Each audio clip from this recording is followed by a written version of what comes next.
우리 유광빈 집사님 부친상, 어제 오후에 부친상을 당하셨는데 내일 목요일날 6시 반, 오후 6시 반에 입관 예배가 있고요. 토요일날 9시 30분, 오전 9시 30분에 우리 장례식이 있습니다. 정확한 장소는 우리 윤반식 장로님에게 문의를 하시기 바랍니다. 혹시 가실 분들 계시면은 그 구역장님이시니까요, 윤반식 장로님한테 물어보셔가지고 내일 6시 반, 토요일 9시 반, 아무 때나 여러분 시간 편하실 때 꼭 좀 찾아가 보시기 바랍니다. 오늘 말씀 나누겠습니다. 요한복음 19장 1절에서 16절까지 말씀입니다. 가이사 외에는 우리에게 왕이 없나이다.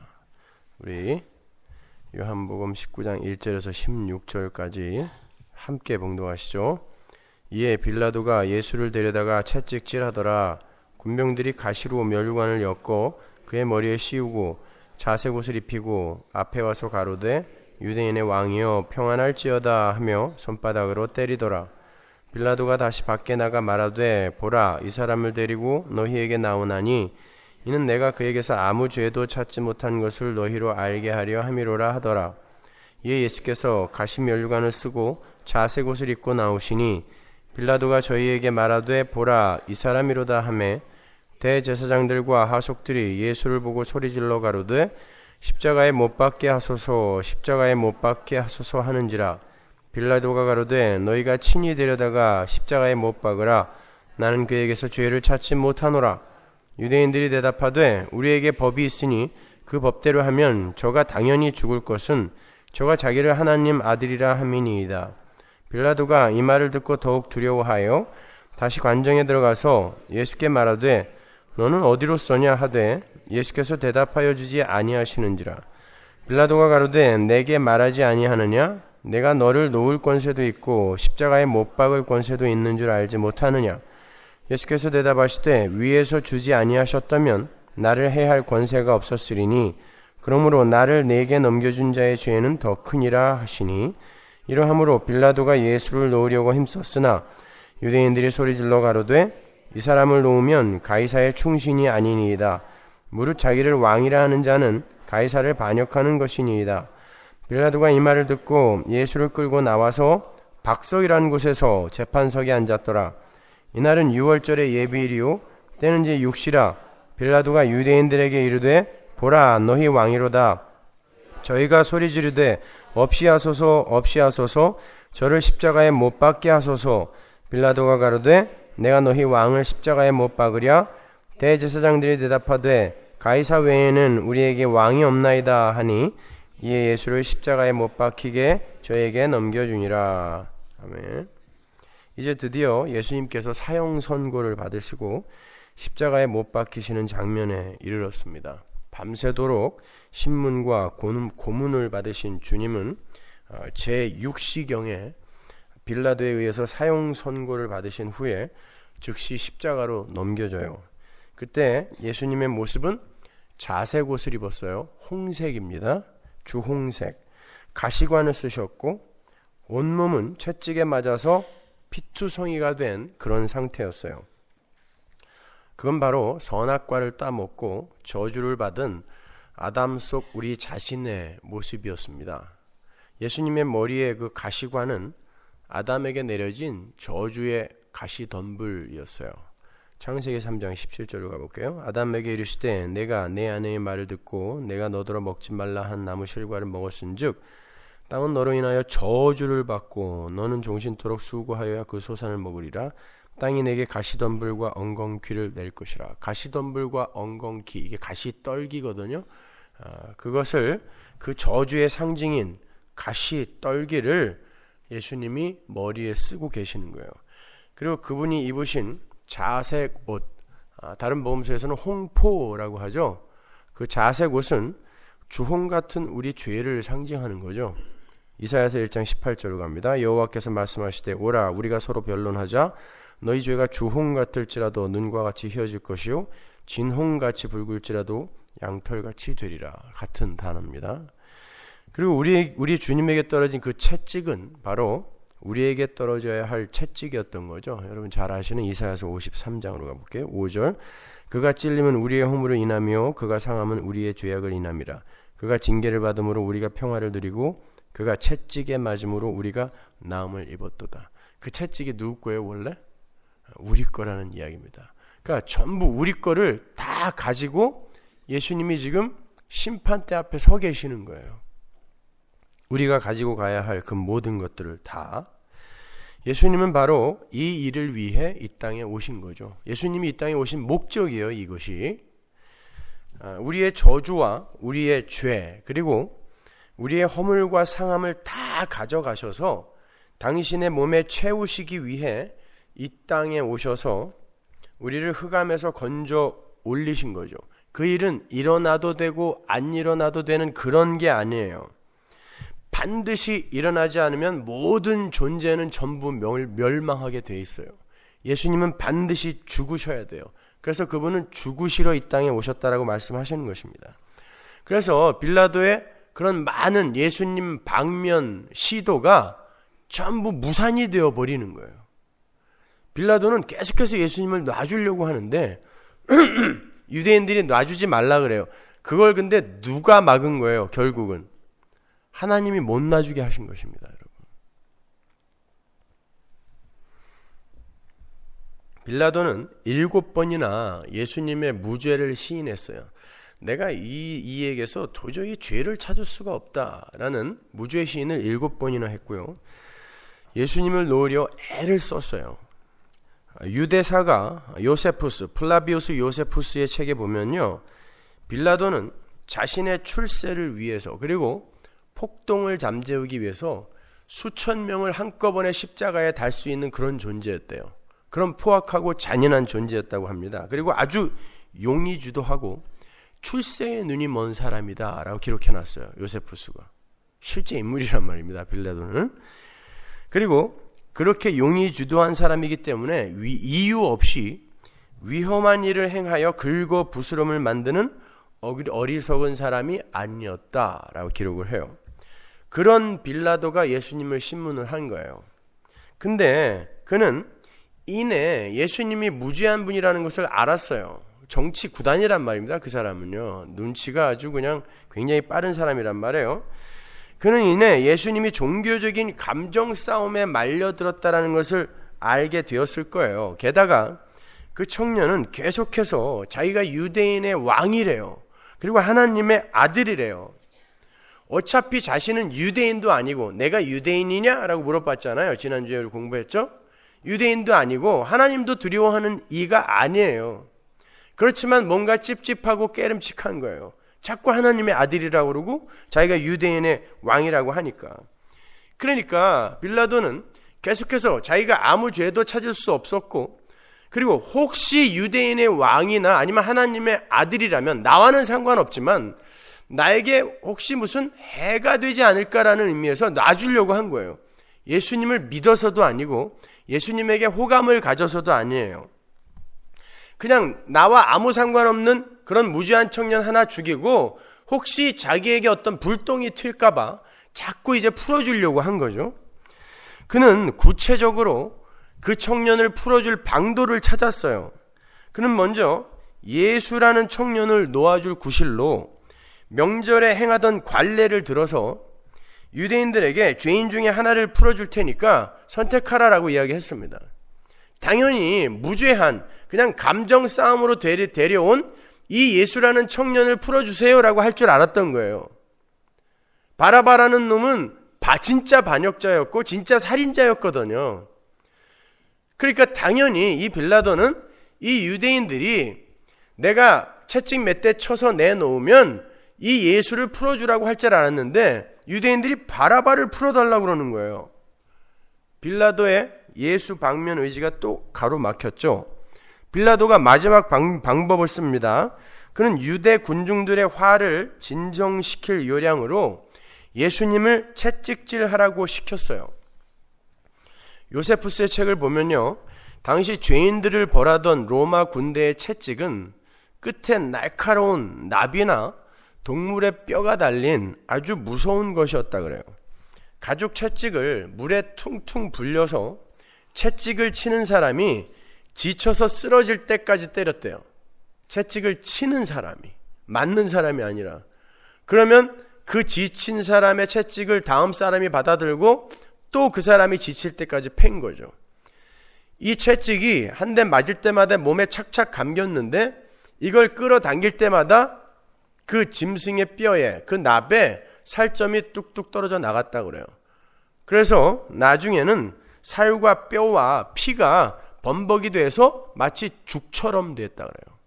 그래서 이 매를 맞다가 죽는 사람이 허다했다 그럽니다. 십자가에 달기 전에 그냥 이 매를 맞다가 죽는 사람이 허다했다 그래요. 그렇게 채찍으로 친 다음에, 무죄한 사람인데 그렇게 곤죽이 되도록 채찍으로 친 다음에 유대인 앞으로 데리고 나왔어요. 왜? 유대인들이 유월절이라고 관정에 안 들어왔거든요. 지들은 깨끗하겠다고 안 들어왔어요. 그러니까 데리고 나갔어요. 피가 범벅이 돼 있었고 온몸이 상처투성이었을 거예요. 아마 눈도 안 떠졌을 것 같아요. 하도 맞아서. 머리에는 가시관이 쓰여져 있고 피가 머리로부터 흘러내리고 있어요. 거기다가 어울리지도 않는 홍포, 자주색 홍포를 입고 있습니다. 아무 말도 하지 않아요. 그를 군중 앞으로 데리고 나왔어요. 그럼 빌라도가 이야기합니다. Here is the man. 여기 이 사람을 봐라 그런다고요. Here is the man. 그 말은 무슨 뜻이겠어요? 자, 됐지? 그만하자 이런 말이에요. Here is the man. 자, 봐. 에이도라는 단어가 있어요. 보라 라는 뜻이에요. 봐. 이제 됐지? 자, 그만하자. 그런데 유대인들이 십자가에 못 박으소서, 십자가에 못 박으소서 하고 외치기 시작했습니다. 빌라도가 저기 당황했을 거예요. 빌라도는 어쩔 수가 없었습니다. 자기가 할 수 있는 일은 다 했어요. 자신은 그 예수라는 청년의 무죄함을 알았고 그의 비범함도 눈치를 챘어요. 그런데 유대인들이 도무지 자신의 말을 듣지 않아요. 그리고 종국에는 나중에 우리가 로마 황제에게 탄원할 수도 있다라는 협박을 합니다. 요한복음 19장 12절로 보세요. 12절로 갈게요. 이러함으로 빌라도가 예수를 놓으려고 힘썼으나, 그러죠? Here is the man. 힘썼다는 거예요, 그게. 그러니까 봐라, 됐지, 이제 그만하자 라고 했던 거예요. 유대인들이 소리질러 가로되 이 사람을 놓으면 가이사의 충신이 아니니이다. 빌라도의 아킬레스건을 건드린 거예요. 가이사의 충신이 아니니이다. 무릇 자기를 왕이라 하는 자는 가이사를 반역하는 것이니이다. 헤롯이 로마로 가서 왕위를 받으러 갈 때 뒤로 사신들을 보냈던 사람입니다. 이 사람들이요. 그리고 이 사람들은 겁도 없었어요.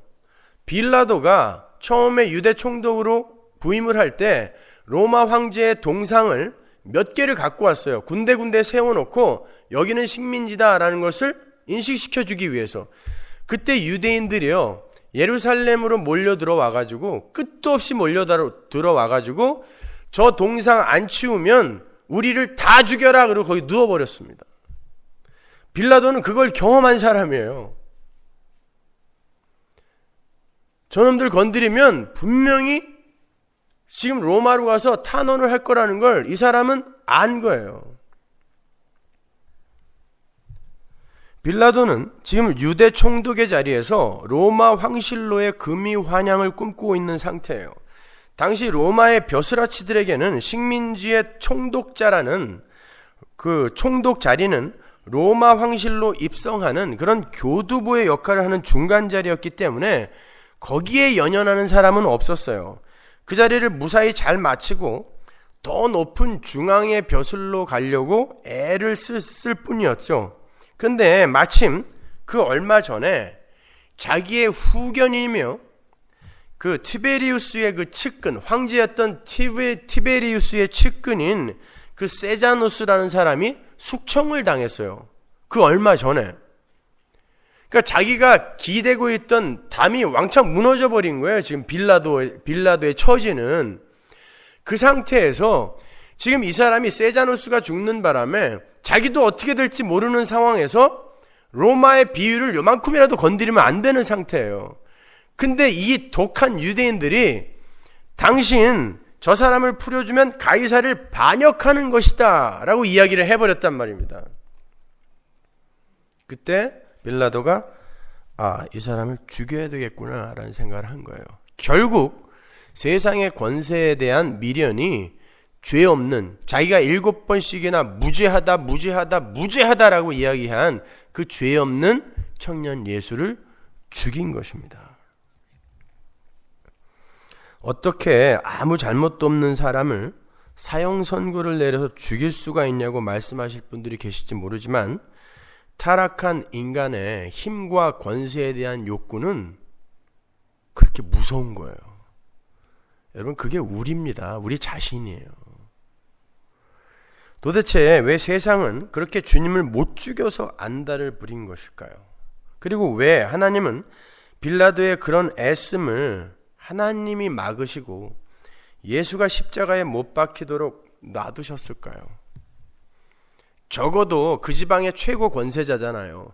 그가 놓아주려고 했을 때 하나님이 조금만 도와주셨으면 예수님 놓아줄 수 있었단 말입니다. 근데 안 도와주셨어요. 하나님이 죽이신 것입니다. 죽으라고 내려보냈기 때문에 하나님이 죽이신 거예요. 그래서 요한복음에는 예수님이 먼저 고개를 숙이시고 영혼이 떠나갔다라고 그렇게 순서대로 표현이 되어 있는 거예요. 예수님이 누가 죽이기 전에 하늘에 의해 죽은 거예요. 아버지와 아들의 뜻이 하나가 되어 먼저 죽은 거예요. 바로 우리를 위해서 그렇게 하신 것입니다. 여러분 생각해 보십시오. 그 사람들 중에는요, 십자가에 못 박아라 했던 그 사람들 중에는 바리새인들과 제사장들과 서기관들만 있었던 게 아니라 광야 빈들에서 오병이어로 배부르게 배를 채웠던 사람들도 있었고요. 거기에 적어도 수만 명이 있었단 말입니다. 예수님에게 병고침을 받은 사람들도 있었을 것이고요. 예수님과 함께 밥을 먹었던 세리, 창녀, 고아, 과부, 나그네들도 있었어요. 그런데 그 누구도 예수님의 편을 안 들어줬습니다. 세상 모든 이들이 주님을 향해 죽어라 하고 독소를 내뿜었고, 적어도 어떤 이들은 무관심했어요. 거기에 죽어라라고 외치진 않았을지언정 무관심했단 말입니다. 그게 우리 자신을 포함한 선악과를 따먹은 세상의 본질이에요. 선악과를 따먹은 세상 속 아담들은요, 나라는 거짓 신을 만들어 놓고 그들의 신은 납니다. 그들의 신은 배요 그러죠. 우리의 배가 신이라는 건 내가 신이라는 거예요. 내 배를 불리는 게 나의 유일한 목적이잖아요. 내가 신이라는 거예요. 그 거짓 신의 야망과 뜻에 위해가 된다고 생각하는 모든 것을 적으로 간주합니다, 여러분. 바리새인들이나 대제사장들, 서기관들, 사두개인들은 당시 유대의 권세자들이었어요. 그들은 로마의 식민 통치 아래 있었지만 그 권세자들은 그 상황 속에서도 누릴 수 있는 권세를 전부 다 누렸던 사람들이었습니다. 그런데 어떤 청년이 나타나서는 자신들의 권세를 부정해요. 게다가 자신들의 종교적 열심과 노력까지도 부인을 하면서 회개하라 하고 그들의 자존심을 긁어댔어요. 회개하라 라는 건 니들이 지금 하고 있는 건 다 꽝이야 라는 뜻이거든요. 자기들은 굉장히 열심히 하고 있었는데 회개를 하라 그래요. 그러니까 화가 안 나겠습니까? 당연히 예수가 밉죠. 죽이는 것입니다. 마찬가지예요. 고아와 과부와 나그네들은 이 세상의 떡으로 배불리 먹여주던 예수가 그렇게 나약하게 죽을 줄은 몰랐을 거예요. 자기들에게 밥을 주고 같이 밥 먹어주고 오병이어로 배 터지게 먹여주고 할 때는 좋았어요. 그런데 지금 자기들의 눈앞에서 나약하게 두들겨 맞고 죽어가고 있단 말입니다. 예수님이 질병을 고쳐주시고 죽은 자를 살려주시고 오병이어, 칠병이어로 수천 수만 명을 먹이실 때 그들은 이 땅에 진정한 메시아가 왔다고 생각했어요. 근데 자기들은 아직도 궁핍하고 부족하고 연약한데 그 모든 게 아직 해결되지 않은 상태에서 예수가 두들겨 맞고 죽을 지경이 된 거예요. 그리고 수시로 자기가 죽어야 된다고 하는 거예요. 내가 주는 떡은 이 세상의 떡이 아니라고 이야기하는 거예요. 그들의 기대는 곧 원망과 분노와 복수심으로 바뀐 거죠. 죽이는 겁니다. 여러분, 제가 그 임종을 맞는 그러한 교인들의 병실에 가서 저기 당황할 때가 한두 번이 아니에요. 이렇게 열심히 하나님의 은혜를 이야기해도요, 죽음이 눈앞에 오면 내가 하나님께 어떻게 했는데 하나님이 내 이런 병도 안 고쳐주냐고. 어떤 분은 당뇨로 2다리를 잃고 그것 때문에 돌아가시면서 내가 교회를 몇 개를 개척했는데 하나님이 내 2다리 이렇게 자르시고 이것 때문에 나를 죽게 하시냐고 원망합니다. 그들과 지금 예수님을 향해 십자가에 못 박아라, 십자가에 못 박아라 하는 사람과 뭐가 달라요, 여러분? 그들 앞에 예수님이 연약한 모습으로 그렇게 두들겨 맞은 상태로 나타났다면 그들은 예수님을 십자가에 못 안 박았을까요? 그 분노가? 잘하면 목사인 저도 두들겨 팰 기세던데요. 네가 말한 거 믿고 여기까지 왔다가 이게 뭐냐? 그리고는 저한테 살려달라 그래요. 제 손을 붙들고 살려주세요, 목사님, 살려주세요. 제가 어떻게 살려줘요? 거기서 죽어야 진짜 사는 건데 이 땅에서 살려달라 그러면 어떻게 해요? 그들이 바로 이 사람들과 똑같은 거예요. 그러니까 여러분, 지금 여러분은 진짜 예수를 믿고 있는지 매 순간 확인해 보셔야 돼요. 예수는 한 번 믿고 끝나는 게 아니에요. 매 순간 확인하셔야 돼요. 그리고 매 순간 회개하셔야 됩니다, 여러분. 나라는 신을 숭배하는 자들에게 있어서 나 이외에 다른 존재에게 순종과 복종을 요구하시는 진짜 숭배의 대상인 하늘의 왕이 오시게 되면 그들은 곧 그 하늘 왕을 죽여버려요. 하늘 왕은 은닉되어서 숨겨져서 이 땅에 오시기 때문에 인간들이 추구하는 힘과 가치를 이 세상에서 그들이 원하는 만큼 안 준단 말입니다. 숨겨져 있는 하나님이기 때문에. 근데 그걸 안 주면 세상은 오로지 그것만을 원하고 있기 때문에 그걸 안 주는 하나님을, 하늘 왕을 그 앞에 순종하지 못하고 때려 죽인다니까요. 그러니까 예수를 믿는다고 예배당에 앉아서 하나님의 힘을 이용하여 이 세상 것을 얻어내겠다고 온 사람들은 하나님이 그걸 안 줬을 때 자해라도 해서 얻어내는 거예요. 그게 금식 아닙니까? 철야 아니에요, 그게? 40일 금식, 100일 철야. 이따위 것들 하면서 하나님 협박하는 거죠. 안 주면 죽어버릴 거야, 그러는 거예요. 그게 안 통하면 죽이는 겁니다. 하나님을 죽이는 거예요. 그러니까 성도는 예수를 믿으면서 자기의 소원과 비전과 야망을 내려놓는 자리로 가는 거지, 그걸 어떻게 해서 보좌를 흔들어서라도 얻어내는 자리로 가는 게 아니에요. 이게 오늘날 기독교가 오해하고 있는 것입니다. 근데 이 세상에 태어나는 모든 인간들이 자기를 신으로 숭배하며 태어나요. 모든 인간이. 그래서 사도 바울이 의인은 없나니 하나도 없다 그러는 것입니다. 하나도 없다.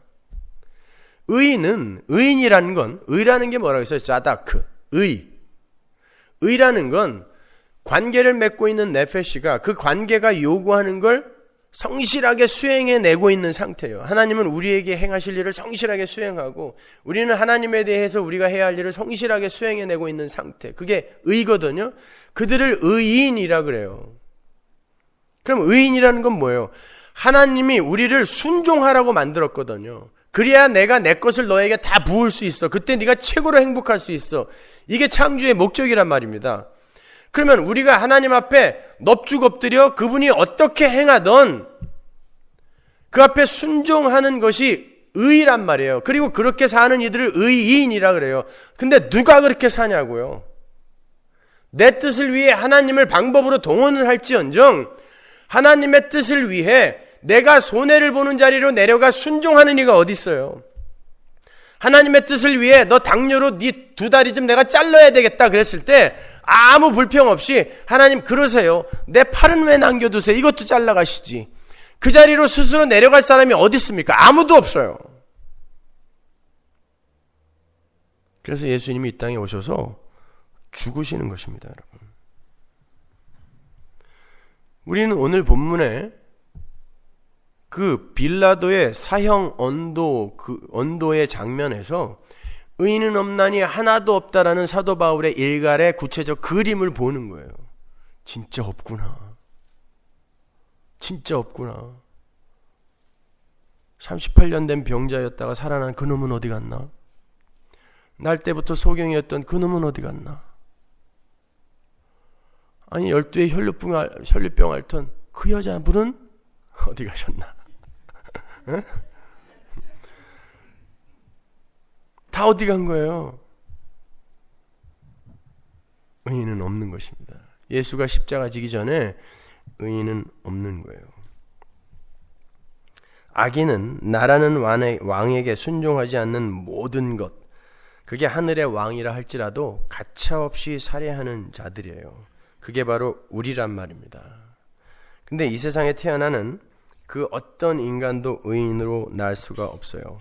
근데 그들 중에 하나님의 편애를 받아서 창세전에 하나님에 의해 택해진 이들이 있어요. 그들이 바로 교회예요. 하나님은 그 교회의 구원 방법으로 하나님 아들의 죽음을 택한 것입니다.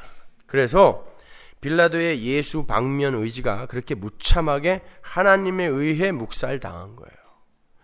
그러나 그러한 묵살도 자기 백성을 향한 하나님의 무한하신 사랑의 발로였던 거예요. 내 백성을 살리려고 묵살하신 거예요. 내 아들 죽이는 게 목적이 아니라 내 아들 안에서 내가 택한 내 백성을 살리려고 예수를 죽여버린 겁니다. 하나님의 권세는 그렇게 당신이 하시고자 하시는 일을 반드시 성취해내고야 마세요. 아들의 목숨까지 끊어내면서까지. 그게 하나님의 권세예요. 누가 이 세상에 그런 권세를 가졌습니까? 하나님밖에 없어요. 그걸 권세라고 하는 거예요. 진짜 권세. 내 걸 손해보면서 원수를 살려내는 그 힘, 이 세상 누구도 가질 수 없는 그 힘, 그걸 권세라 그래요. 그건 하나님만 갖고 있는 권세예요. 이 세상에는 그 하나님의 권세를 이겨낼 권세가 없어요. 그럼에도 인간들은 어줍지 않은 세상 권세로 하나님의 권세를 이겨먹으려고 하고 있는 거예요. 좀 더 정확히 말하면 세상은 하나님의 권세가 어떤 것인지 몰라요. 여러분이 바로 그런 약함이 권세다라고 세상 사람들에게 이야기해 보세요. 비용신 꼴값하네 그런다고요. 그게 무슨 권세냐? 안 그렇습니까? 우리 부모들도 그래요.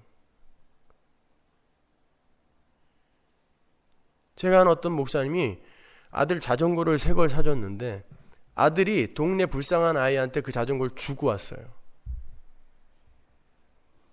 그리고는 아버지한테 아버지 미안해요. 아버지가 사준 새 자전거를 너무너무 갖고 싶어하는 애가 있어서 주고 왔어요. 걔 그날 마저 죽었잖아요. 자기가 설교 시간에 얘기하더라고요.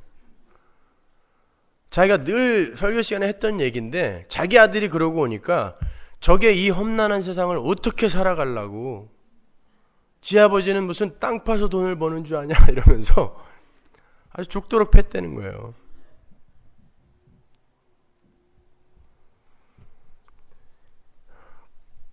권세, 그런 권세를 세상 사람들은 인정하지 않아요.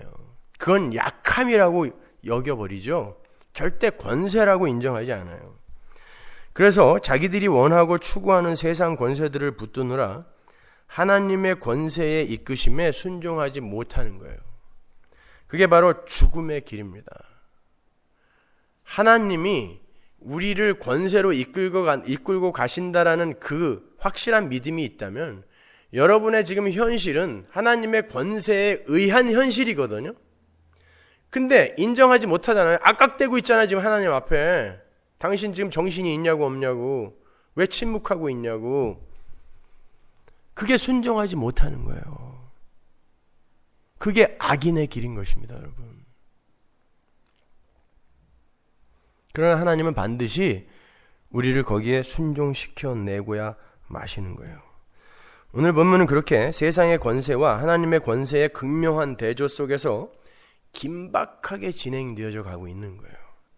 오늘 본문을 잘 보시면요, 요한이 권세, 왕 이런 개념들을 나열하면서 유독 유월절이라는 것을 강조하여 끼워 넣는 걸 보실 수가 있어요. 본문 14절 보세요. 이날은 유월절의 예비일이요 때는 제6시라 빌라도가 유대인들에게 이르되 보라 너희 왕이로다. 여러분, 예수님이 어떤 날 죽으셨죠? 어떤 날 죽으셔야 돼요? 유대인의 3대 명절 중에 장막절, 초막절, 오순절, 맥추절, 77절, 6월절에 죽어야죠. 어린 양은 그때 죽어야 되니까. 예수님은 6월절 날 죽으셨어요. 그러니까 예수님께서 사형 언도를 받으시는 그 새벽은 6월절이어야 돼요. 그렇죠? 근데 요한은 뜬금없이 그날이 6월절 예비일이라고 기록을 하고 있어요. 생각해 보세요. 요한은 분명 그 전날 저녁에 예수님과 함께 6월절 만찬을 먹었단 말입니다. 6월절 날 먹는 거예요, 그건요. 그리고 그 6월절 만찬의 자리에서 유다가 예수님을 팔러 나갔고, 예수님은 바로 그날 밤에 잡혀서 새벽까지 신문과 고문과 선고를 받고 계시는 거예요. 근데 요한이 날짜 감각이 없어진 걸까요? 왜 갑자기 그날이 6월절 예비일이라고 했을까요? 유대인들은 6월절과 6월절에 이어지는 무교절을 구별 없이 6월절이라고 불렀어요. 구약 성경에 보면 여러 군데 나오는데 제가 몇 군데 찾아드릴게요. 마가복음 14장 12절 보세요. 무교절의 첫날 곧 6월절 양 잡는 날에 제자들이 예수께 여짜오되 우리가 어디로 가서 선생님으로 6월절을 잡수시게 예비하기를 원하시나이까 하며. 보세요. 6월절 양은 6월절에 잡아요. 그런데 그 6월절 양 잡는 날을 무교절 첫날이라 그래요. 원래 무교절은 니산월 15일부터예요. 그 6월절은 니산월 14일이에요. 출애굽기 12장에 보면 그달 14일까지 양과 염소를 잘 가지고 있다가 그날 죽여라 그러잖아요. 그리고 무교절이 이어지는데 누룩이 들어가 있지 않은 빵을 먹는 거예요. 일주일 동안. 그런데 이 6월절과 무교절이 붙어 있기 때문에 유대인들도요, 6월절과 무교절을 그냥 하나로 아무 이름으로나 불러요. 그리고 15일부터 무교절임에도 불구하고 그냥 14일부터 무교절, 그러니까 그날부터 무교병을 먹어야 되거든요. 그러니까 14일부터 무교절이라고도 불러요 또. 그리고 그렇게 지내기도 하고. 이렇게 유대인들은 6월절과 무교절을 혼용해서 썼어요. 그리고 그 무교절의 첫날은 항상 안식일로 성회로 모여야 돼요. 무교절의 첫날은. 그러니까 6월절 다음 날은 무조건 안식일인 거예요. 원래 요일로 따라오는 안식일이 아니라 무조건 성회로 모여야 돼요. 그래서 안식일이에요. 첫날과 끝날은. 레위기 23장 5절 보세요. 정월 14일 저녁은 여호와의 유월절이에요. 여기서 정월은 유대력이에요. 우리 달력 아닙니다. 이달 15일은 여호와의 무교절이니 7일 동안 너희는 무교병을 먹을 것이요 그 첫날에는 너희가 성회를 모이고 아무 노동도 하지 말지며 너희는 7일 동안 여호와께 화제를 드릴 것이요 제7일에도 성회를 모이고 아무 노동도 하지 말지니라. 그렇죠? 이렇게 무교절의 첫날과 마지막 날은 안식일로 지켜야 돼요. 히브리 사람들에게 있어서 예비일이라는 이 단어는요, 항상 이러한 안식일 전날에 붙여졌던 이름이에요. 안식일 전날에. 오늘 본문 조금 아래로 내려가 볼게요. 요한복음 19장 31절. 이날은 예비일이라 유대인들은 그 안식일이 큰 날이므로 그 안식일에 시체들을 십자가에 두지 아니하려 하여 빌라도에게 그들의 다리를 꺾어 시체를 치워달라 하니. 그렇죠? 지금 무교절이 시작이 되는 그 시간이 다가오고 있단 말입니다. 그래서 안식일이 다가오고 있어요. 마가복음 15장 42절, 이날은 예비일 곧 안식일 전날이므로, 그죠? 예비일은 안식일 전날이에요. 전날이므로 저물었을 때 그런다고요. 그러니까 예수님이 사형 선고를 받으시고 십자가에 달리신 날은 유월절이에요.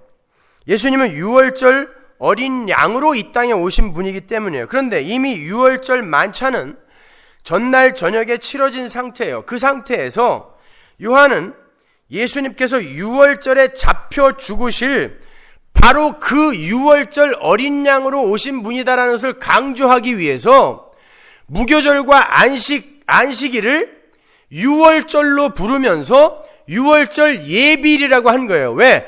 양은 유월절 예비일 날까지 갖고 있다가 그날 죽여야 되는 거거든요.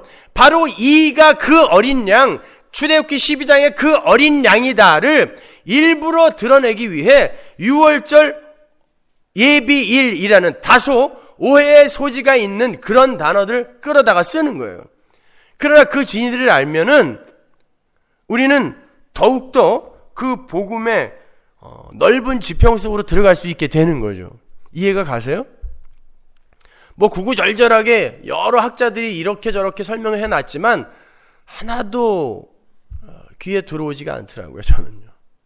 그냥 이게 맞아요. 요한의 의도를 잘 우리가 이해를 하다 보면 요한은 분명히 그 유월절 어린 양을 강조하기 위해 유월절 예비일이라는 이런 단어를 여기다 갖다가 쓴 거예요. 그리고 사족입니다만 요한복음에는요, 다른 세 공관 복음서의 그 시간과 다른 시간대가 기록이 되어 있어요. 오늘 보시면 지금 예수님이 빌라도로부터 선고를 받기 위해 그 심판대에 딱 서신 시간을 제6시라 그래요. 맞아요? 마가복음에서는 몇 시라고 그래요? 십자가에 달린 시간이, 선고받고 십자가에 매 달린 시간, 꼭대기에 끌고 올라가서 십자가에 매 단 시간이 몇 시예요? 제3시라 그러잖아요. 근데 여기는 아직 선고도 안 받는데 제6시예요? 말이 안 되잖아요. 유대의 시간은 새벽 6시를 0시로 치죠. 그래서 3시 그러면 아침 9시입니다. 예수님은 아침 9시에 달린 거예요, 십자가에. 맞아요. 그리고 오후 3시에 돌아가셨어요. 그런데 왜 요한은 6시라고 하는 거야? 요한복음이 기록된 연대는요, 사복음서 중에 가장 나중인 1세기 말이에요. 요한이 굉장히 오래 살았어요. 반모섬에서 그 요한 계시록을 쓸 때 요한은 굉장히 연로한 노인이었습니다. 요한복음도 마찬가지예요. 가장 늦게 쓰여졌어요. 그때는 이미 로마의 시간을 쓰고 있었던 때였거든요. 그러니까 지금 예수님이 빌라도로부터 선고를 받는 시간은 새벽 6시예요. 유대 시간으로 6시가 아니라 로마의 시간으로 6시. 그리고 3시간 있다가 십자가에 달리시는 거예요. 십자가 지고 올라가다가.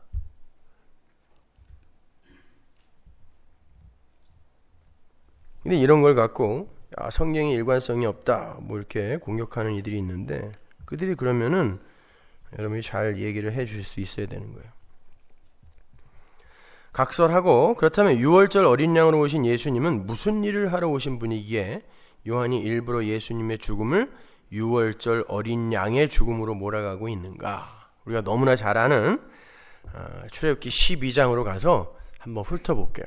여러분을 안 믿기로 했어요. 다 아는 줄 알고 넘어가면 하나도 모르더라고요. 출애굽기 12장 3절 보세요.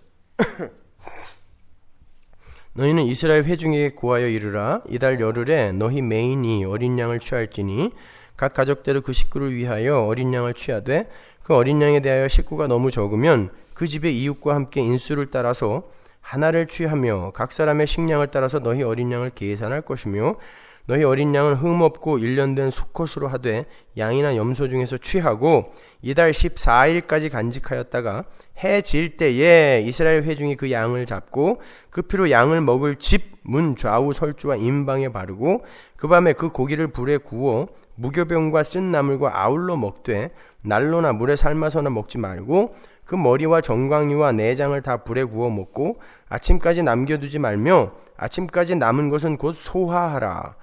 너희는 그것을 이렇게 먹을지니 허리에 띠를 띠고 발에 신을 신고 손에 지팡이를 잡고 급히 먹어라. 이것이 여호와의 유월절이니라. 내가 그 밤에 애굽 땅에 두루 다니며 사람과 짐승을 물어나고 애굽 나라 가운데 처음 난 것을 다 치고 애굽의 모든 신에게 벌을 내리리라. 나는 여호와로라. 내가 애굽 땅을 칠 때에 그 피가 너희에 거하는 집에 있어서 너희를 위하여 표적이 될지라. 내가 피를 볼 때에 너희를 넘어가리니 재앙이 너희에게 내려 멸하지 아니하리라. 너희는 이날을 기념하여 여호와의 절기를 삼아 영원한 규례로 대대에 지킬지니라. 너희는 7일 동안 무교병을 먹을지니 그 첫날에 누룩을 너희 집에서 제하라. 무릇 첫날부터 7일까지 유교병을 먹는 자는 이스라엘에서 끊쳐지리라. 너희에게 첫날에도 성회요 제7일에도 성회가 되리니 이 두 날에는 아무 일도 하지 말고 각인의 식물만 너희가 갖출 것이니라. 너희는 무교절을 지키라. 이날에 내가 너희 군대를 애굽 땅에서 인도하여 내었음이니라. 그러므로 너희가 영원한 규례를 삼아 이날을 대대로 지킬지니라. 정월에 그달 14일 저녁부터 21일 저녁까지 너희는 무교병을 먹을 것이요. 영원한 규례로 유월절을 지키라는 건 요 당시 이스라엘 사람들에게만 해당되는 게 아니라는 거예요. 유월절 사건은 대대손손 이어 내려오는 하나님의 백성들에게 전부 적용이 되는 규례라는 거예요. 유월절이라는 것 자체가, 유월절이라는 사건 자체가 하나님께서 사람과 짐승 가릴 것 없이 애굽의 모든 장자들을 전부 죽이기로 작정하셨어요. 장자를 죽인다는 건 상징적인 거예요. 후사를 맡겠다는 거거든요. 그리고 장자는 모든 남자의 대표고 모든 남자들은 가족의 대표이기 때문에 전부를 다 죽이겠다는 뜻이에요. 그거는요. 그 장자를 죽인다는 건 후사를 맡고 그 후사로부터 말미암게 되는 모든 것을 몰살시키겠다는 뜻이거든요. 다 죽어야 된다라는 뜻이에요. 하나님은 당시 세상 권세의 상징인 애굽을 멸하시겠다라는 당신의 의지를 표명하신 거예요. 물론 그 애굽이라는 상징 안에는 하나님의 권세를 의지하지 않고 이 세상 권세를 힘삼아 살고 있는 모든 죄인들이 포함된 거예요. 그게 애굽이에요. 근데 그 멸망의 대상은 단순히 애굽의 장자들만이 아니었습니다. 어린 양의 피가 묻어있지 않은 집은 다 죽는 거예요. 만약에 애굽 사람 중에 그 말을 알아듣고 그 피를 임방과 문설주에 바르면 그 집은 사는 거예요. 그래서 중다한 잡족이 같이 나온 것입니다. 그들은 안 죽었잖아요. 그런데 누가 그 말을 믿겠냐고요. 누가? 다 죽는데, 아니 멀쩡하게 살아있는데 다 죽는데요. 근데 다 죽을 건데, 그래 그렇다고 치자. 그럼 어떻게 살아요? 어떻게 하면 사는데? 너 오늘 저녁에 양 잡아 먹을 거 아니야. 그 양 잡고 그 피를 임방과 문설주의 발로, 문지방에서 잡는 거니까 문지방은 이미 피 범벅이 됐을 테니까 임방과 문설주에만 바르면 사방이 막히는 거예요. 어린 양의 피로. 그러면 살려줄게. 헛소리 좀 하지 마라. 다들 그럴 거라고요. 그게 믿음입니다. 그럼 말도 안 되는 구원의 방법을 믿고 쫓아가는 거예요. 지금 불뱀에 물려서 막 죽어가고 있는데, 야, 너를 물은 뱀을 노수로 만들어서 장대에 달았다. 저거 쳐다보면 살려줄게. 너 죽을래? 안 그러겠어요? 지금 뱀에게 물려서 죽어가고 있는데 그걸 저주의 상징인 노수로 만들어서 장대에 달아놓고 보면 살려줄게. 야, 지금 열심히 고약 바르고 있고 열심히 기름 바르고 있고 열심히 운동하고 있어. 나 살으려고. 근데 그걸 쳐다보라는 거야? 시간 없어, 나. 그런 시간 없어. 내가 할 수 있는 건 다 할 거야. 이게 율법 지킴이에요. 율법주의. 그러면 죽습니다. 미련한 것 같지만 그걸 쳐다봐야 돼요. 여러분, 그걸 구원이라고 해요. 근데 이 자존심 강한 인간들이 절대 자기 자존심을 굽히질 않아요. 뭔가를 해보려고 그렇게 애를 쓰는 거예요. 도덕과 윤리 뒤로 숨어보고 남 험담 뒤로 숨어보고. 왜? 그래야 나보다 더 못난 이라는 걸 증명해내야 내 잘못이 감춰지거든요. 그러니까 열심히 뒷담화하고 그냥 시기 질투하고 착한 일 하는 척 해보고 그러는 거죠. 감추려고. 자기의 더러운 모습을 감추기 위해서. 그런 거 아니란 말입니다. 구원은 그냥 보는 거예요. 하나님의 구원의 그 역사를 그냥 바라보는 거예요. 그리고 그냥 꼭 붙들어 버리는 거예요. 나는 아무것도 할 수 없어요, 하나님. 그냥 꽉 붙들어 버리는 것입니다. 그런데요, 그렇게 예수 그리스도의 은혜에 의해서만 아무것도 안 했어요. 아무것도 안 했어요. 애굽 사람들보다 이 사람들이 뭐가 착한 것도 없었고 더 잘난 것도 없었어요. 아무것도 안 했어요. 근데 어린 양의 피를 바른 것 때문에 살았어요. 그건 은혜로만 산 거거든요. 그들은 어떻게 살아야 되는가가 항상 유월절 뒤에 뭔가가 붙어 있으므로 설명이 되어져요. 그게 뭔지 아세요? 불기둥과 구름기둥 이야기예요. 항상 유월절 이야기가 나오면 그 뒤에 불기둥과 구름기둥 이야기가 나와요. 출애굽기 13장 20절 보세요. 그들이 숫곳에서 발행하여 광야 끝 에담의 장막을 치니 여호와께서 그들 앞에 행하사 낮에는 구름기둥으로 그들의 길을 인도하시고 밤에는 불기둥으로 그들에게 비추사 주야로 진행하게 하시니 낮에는 구름기둥 밤에는 불기둥이 백성 앞에서 떠나지 아니하니라. 이건 아주 중요한 메시지를 담고 있는 거예요. 여러분, 이스라엘이 광야 40년 동안 유월절을 몇 번 지켰습니까? 영원한 규례로 지키라 그랬는데 유월절을 몇 번 지켰어요? 40년 동안. 나올 때 한 번 지키고, 지킨 것도 아니죠, 그건요. 광야에서 한 번 지켰어요. 시내 광야에서 한 번. 그리고 가나안에 들어가서 한 번. 그 시내 광야 때는 어땠는지 한번 보고 가자고요. 민수기 9장 1절. 애굽 땅에서 나온 다음 해 정월에 여호와께서 시내 광야에서 모세의 길로 가라사대 이스라엘 자손으로 유월절을 그 정기에 지키게 하라. 그 정기 곧 이달 14일 해 질 때에 너희는 그것을 지키되 그 모든 율례와 그 모든 규례대로 지킬지니라. 하나님께서 원망과 불평으로 문매를 맞고도 여전히 정신 못 차리는 이스라엘에게 다시 유월절을 지키라고 명령하세요. 너희들이 어떻게 거기서 나왔는지 다시 기억하라는 거거든요. 유월절을 지키라 그래요. 그리고는 그 유월절 이야기 뒤에 또 똑같이 구름기둥과 불기둥의 이야기가 붙어 있어요. 민수기 9장으로 가보세요. 15절.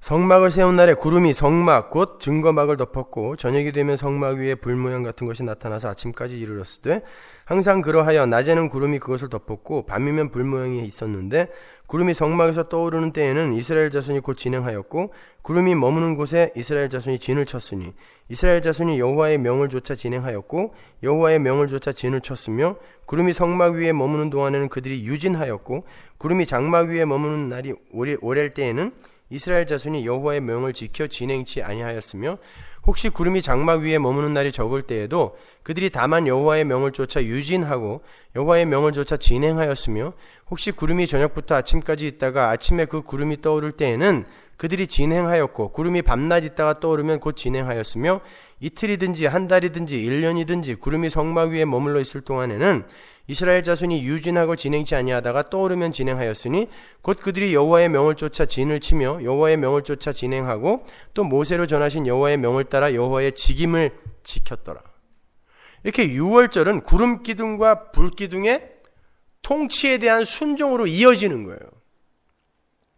내가 하나님의 은혜에 의해서 그 은혜로만 only by grace 그 은혜로만 구원을 받은 것이다라는 확실한 인식이 있는 사람은 그를 구원해준 그 하나님, 불기둥과 구름기둥으로 상징이 되는 하나님의 통치에 이끌려간다라는 거야. 순종하게 되어 있다라는 것입니다.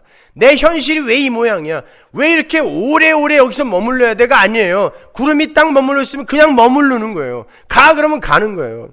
몇백만 명이 한 지칼시예요. 지칼시. 한 지칼시의 백성이 인구가 텐트를 쳤다가 거두는 게 얼마나 힘이 들겠습니까? 근데 구름이 시키는 대로 쫓아가는 거예요. 유월절은 항상 이 구름기둥과 불기둥, 하나님의 현현에 순종으로 이어져야 되는 것입니다. 그런데 은혜를 안다고 하는 이들이 그 왕에 대한 순종으로 자기를 내려놓지 못하는 거예요. 그게 오늘 본문에 나오는 유대인들입니다. 유월절을 지킨다고 관정에도 안 들어가고 밖에 서 있는데 왕에게 순종하는 게 아니라 왕을 죽이세요라고 이야기하고 있단 말입니다.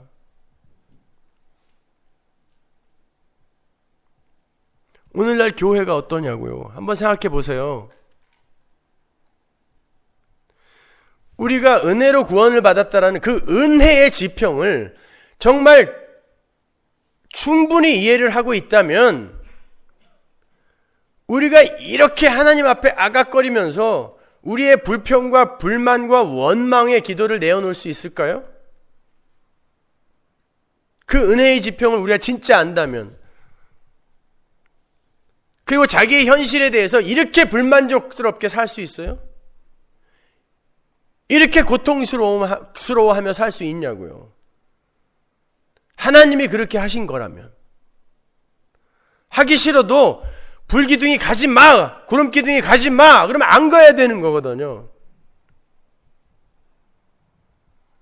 그런데 내가 하기 싫은 상황과 현실과 사건을 나에게 허락했다고 하나님을 떠나거나 아니면 그분을 향해서 입에 담지 못할 불평과 원망을 하는 인간들이 오늘날 교회 아닙니까?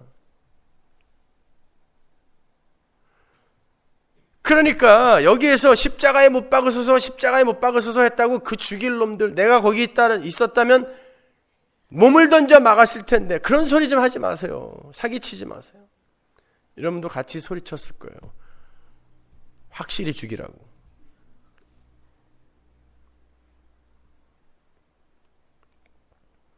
그래서 예수님이 오셔서 죽을 수밖에 없었던 것입니다. 우리 모든 인간이 그런 존재이기 때문에 그 죄악된 타락한 인간의 현실을 여러분이 예수를 믿고도 계속해서 경험하는 거예요. 너무 쉽게 잊어버리기 때문에 너희들이 어떤 자리에서 구원받았는지 알아? 확인시켜 주시는 거예요. 니들은 오늘도 내 손에 못 박고 있잖아. 니들은 오늘도 내 머리에 가시관 씌우고 있잖아. 니들은 오늘도 그 불명예스러운 홍포를 나에게 입히고 있잖아. 그거 니들의 죄 아니니? 폭로시켜버리는 것입니다. 십자가는 그렇게 가면을 쓰고 있는, 잘난 척하면서 착한 척하고 있는 이 세상의 죄인들의 실체를 낱낱이 폭로시켜버리는 거예요. 너희들 아니라고. 보세요. 예수님이 딱 서시니까 이제 십자가가 서려고 하니까 모든 인간들이, 그동안 떡도 얻어먹고 쫓아다니면서 설교도 듣고 했던 모든 인간들이 전부 돌아서서 죽여라! 라고 하고 있단 말입니다. 죽여라.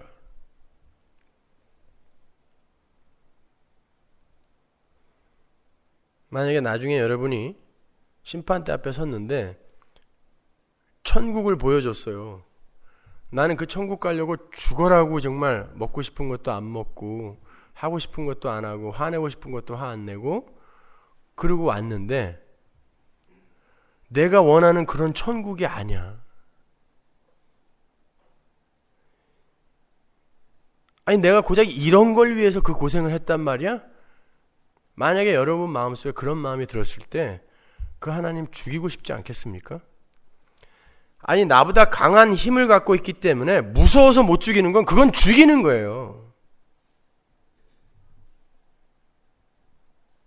여러분, 우리는 이 땅에서 천국을 추구하는 이들이 아니에요. 물론 맞아요. 그러나 하나님이 계시는 곳을 천국이라고 해야 돼요. 그리고 그곳을 가고 싶어 하는 것이 천국 추구란 말입니다.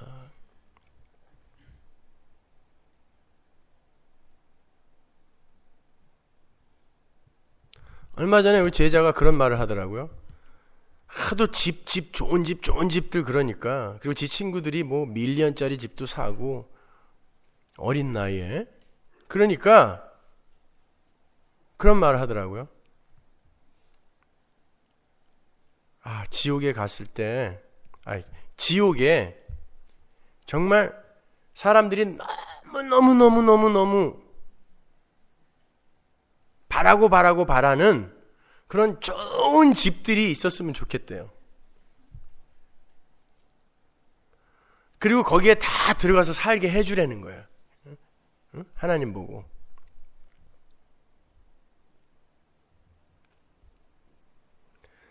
그리고 그 좋은 집에 살면서 자기가 정말 사랑할 존재도 없고 자기를 사랑해줄 존재도 없는 그런 경험을 하면서 그 좋은 집이 얼마나 지옥인지를 거기서 처절하게 경험하게 해줬으면 좋겠대요, 하나님이.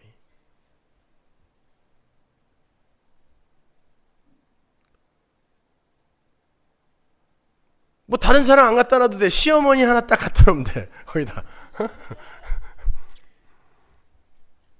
치를 떠시네요, 또. 그 말만 한마디 듣고도.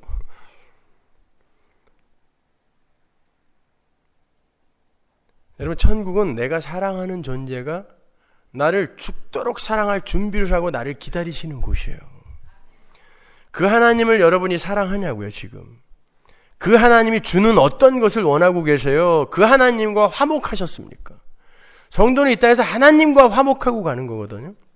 그것 말고 딴 건 없어요. 하나님과 화목하고 가야 돼요. 그러려면 여러분이 그 하나님을 좋아해야 돼요. 사랑해야 돼요.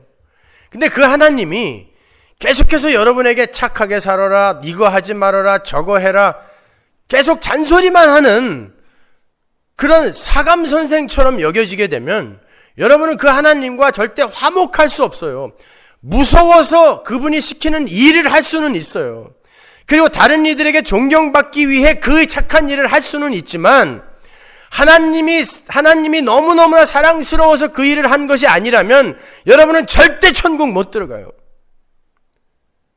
여러분이 이 세상 떠날 때 하나님이 어서 와, 이리 와 라고 했는데 딱 보니까 내가 모르는 사람이에요. 내가 별로 안 친한 분이야. 그리고 내가 사는 동안 계속해서 내가 할 수 없는 어떤 일들을 마구 요구했던 그런 분이에요. 그 손 덥석 잡으시겠어요? 아니요. 거기 딴 사람 없어요? 없으면 나 딴 데 갈래요. 지 혼자 지 스스로 지옥 가는 거예요. 지옥은 누가 보내서 가는 곳이 아닙니다, 여러분. 하나님과 친하지 않은 사람들이 그 은혜로 사는 게 너무 자존심 상해서 지들 스스로 떠나는 거예요. 여러분들은 하나님과 친해져야 돼요. 그래서 때로는 이 세상에서 여러분이 예수를 믿고 죄에 노출이 되고 변하지 않는 여러분의 연약한 모습을 보면서 그럼에도 불구하고 그걸 덮는 하나님에 대해서, 은혜에 대해서 말씀 속에서 배우셔야 돼요. 그래야 그분이 면목 없게 이런 것도 어떻게 용서해 주셨어요. 한 발 한 발 그분께로 우리가 가까이 갈 수 있을 거 아닙니까? 근데 늘 그분은 나에게 내가 할 수 없는 것들을 요구하는 그런 표독스러운 영감탱이처럼 느껴진다면 여러분은 이 세상을 떠날 때 절대 그분이 계신 곳에 가기 싫어할 거란 말입니다. 그래서 지금도 그 천국이 별로 안 가고 싶은 거예요. 거짓말들 하지 마세요. 무슨 천국이 가고 싶어요?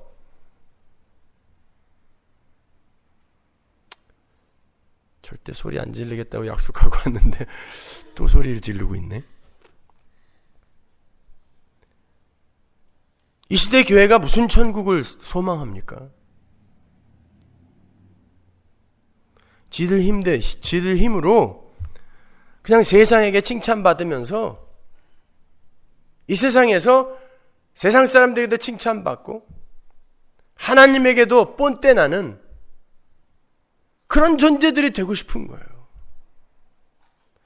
분명히 성경은 교회가 교회다움을 유지하면 유지할수록 세상으로부터 미움을 받는다고 했는데 건전하고 건강한 교회들이 일간지로부터 찬사를 받고 있어요. 이야! 교회 재정의 50% 이상을 구제에 쓴데 저 교회 박수 쳐주자.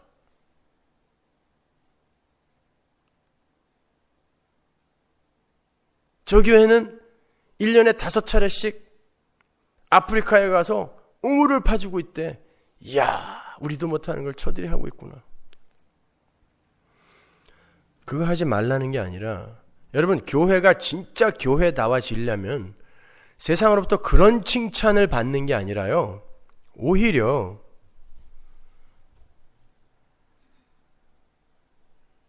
그들에게 가서 우리가 우물 하나 파주는 게 중요한 게 아니라 진정한 생수이신 예수를 소개하는 게 더 먼저 해야 할 일이라고, 오히려 그러한 일에 찬물을 끼얹을 수 있어야 돼요. 그거 하지 말자는 게 아니라 먼저 해야 할 게 무엇인지를 여러분 세상에게 드러내셔야 됩니다. 가난한 사람들, 모든 사람들이 다 평등하게 사는 그런 세상을 만들어주자. 그거보다 먼저 이 세상이 왜 이렇게 빈부의 격차가 생겼으며 왜 이렇게 어려운 일들이 많이 생겼는지 복음 안에서 그걸 먼저 가르쳐주고, 그럼에도 불구하고 이 세상의 그 어려움 속에서도 행복하게 사는 존재들이 있다라는 걸 가르쳐주는 게 먼저다라는 걸 우리는 주장할 수 있어야 돼요. 그래서 촛불 들고 섣불리 나가기 전에 복음의 횃불을 들고 먼저 주변을 밝히셔야 되는 거란 말입니다. 그때 세상이 여러분을 향하여 욕을 할 거라고요.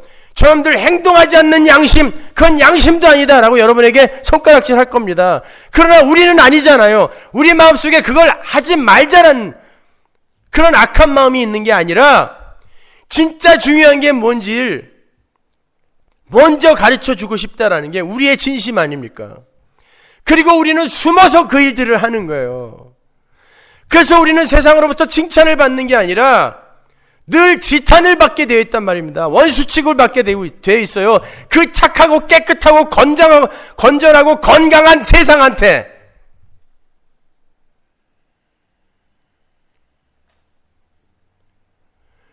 교회는 그런 거예요. 그걸 추구하여 세상에게까지 칭찬을 받는 게 교회가 아니란 말입니다. 세상에서는 너희가 환난을 당하나 세상은 너희를 미워할 것이다. 주님이 우리에게 하신 말씀 아닙니까? 세상이 왜 미워하냐고요? 왜 미워해요? 세상이 할 수 없는 일을 우리가 하기 때문에 미워하는 거란 말입니다. 그 일에 먼저 창념하셔야죠. 뭘 어줍지 않게 성인군자 흉내들을 내고 있어요, 교회가.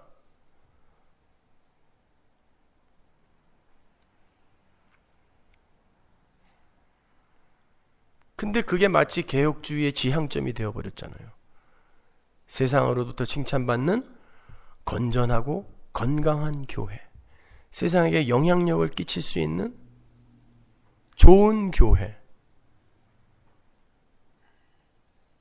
그게 교회의 올바른 목적지가 맞아요? 성경적입니까 그것이? 그래서 제가 답답하다는 거예요. 웬 착한 척들을 그렇게 하냔 말이에요, 교회가. 그러면 하나님의 은혜는 도대체 설 자리를 어디서 찾냐고요. 우리는 어떻게 하나님과 친해지냐고요. 우리 스스로 다 잘하고 있는데. 지 마음은 시커먼 유전처럼 그렇게 더러운 상태로 갖고 있으면서 그걸 착한 행위로 늘 가리고 있는 우리와 그렇게 살지 않으면 나를 벌 줄 수밖에 없는 존재라고 믿고 있는 그 하나님과 어떻게 친해지냐고요.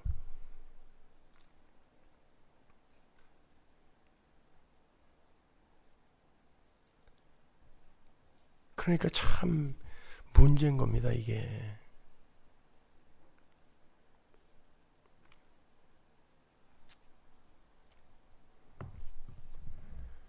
자, 여러분,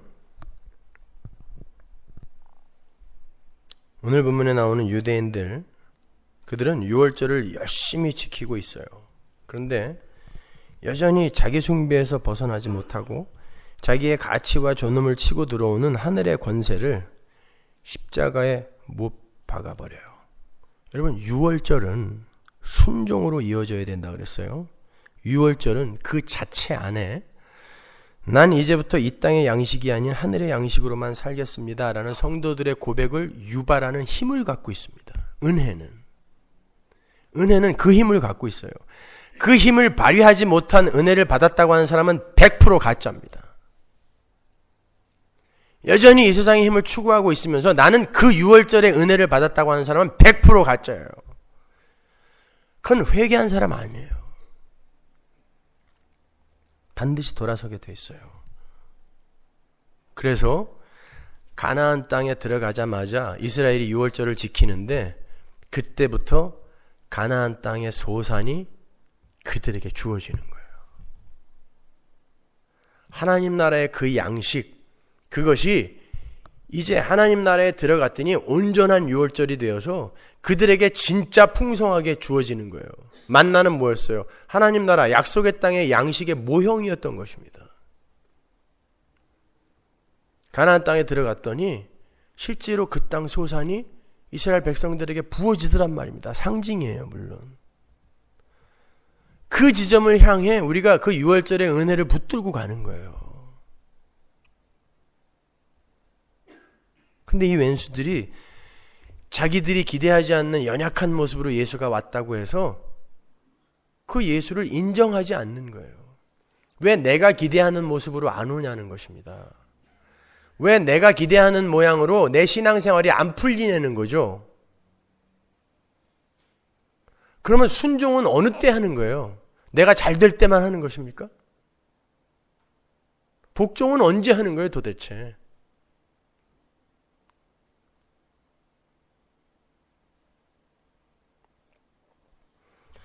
여러분, 정신 똑바로 차리셔야 돼요. 다수가 가는 길이 절대 진리의 길이 아닙니다. 성경대로 가셔야 돼요.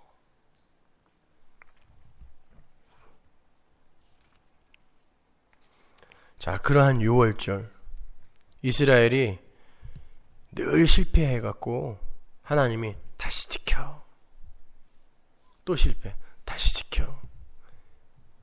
그리고 매년 반복해야 했던 그 유월절, 그것이 바로 이 유월절 어린 양에 의해 이제 완결이 되는, 완료가 되는 거예요.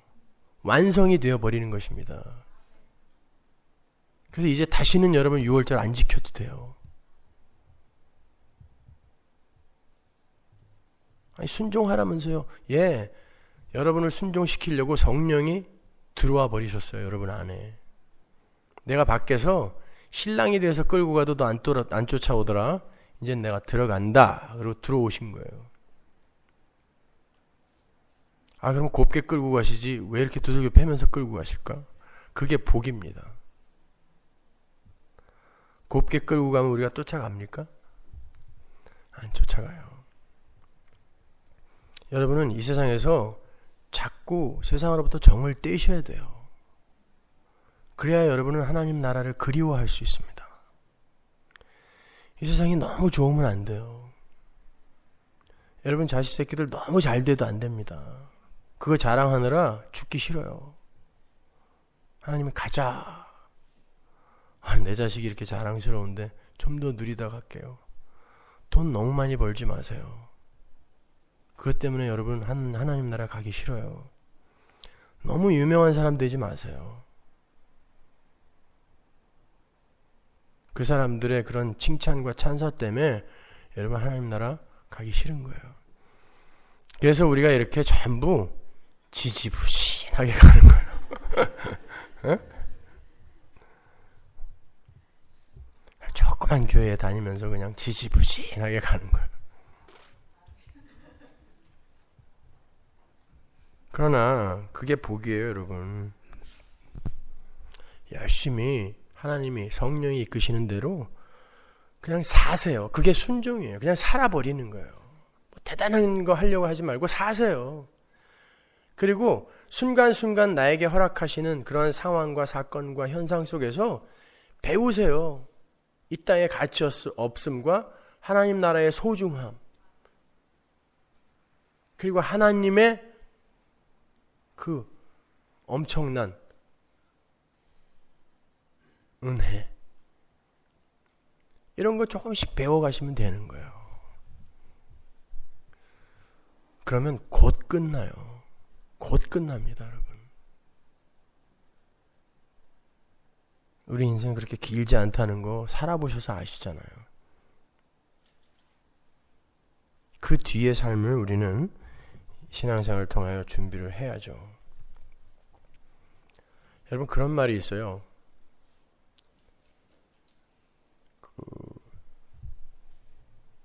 마귀 나라의 신참이 인간 세상을 이렇게 감시하고 있는데 진리의 조각이 똑 떨어진 거예요. 근데 인간들이 그걸 탁 봤더니 너무너무 좋아하는 거예요. 그걸 다 받아들였어요. 그래서 그 신참이 고참 마귀한테 물었습니다. 저 가서 뺏을까요? 그랬더니 고참이, 왜 뺏어? 놔둬. 아니, 놔두라뇨. 진리의 조각인데. 진리의 조각만큼 인간을 완벽하게 파멸할 수 있는 무기는 없어. 놔둬. 여러분, 유대인들이 유월절을 전혀 엉뚱하게 지킨 게 아닙니다. 오늘날 기독교가 성경 전체를 무시하지 않습니다. 그러나 그 하나님의 말씀을, 진리를 예수 그리스도와 십자가와 은혜 속에서 온전하게 이해하지 못하고 진리의 조각만을 붙들고서 우리도 이런 거 이야기하고 있는데, 우리도 올바른 거 이야기하고 있는데 왜 우리 보고 이단이라 그래? 왜 우리 보고 잘못됐다 그래? 그게 진짜 위험한 거예요. 그들이 진짜 양의 탈을 쓰고 들어온 일입니다. 신비주의나 기복주의가 양의 탈을 쓴 일이 아닙니까? 아니요, 그거는 이리의 탈을 쓴 일이에요. 양의 탈은 그거보다 훨씬 우리가 알아볼 수 없는 모습으로 우리에게 와요. 그러니까 여러분, 조심하셔야 되는 거예요.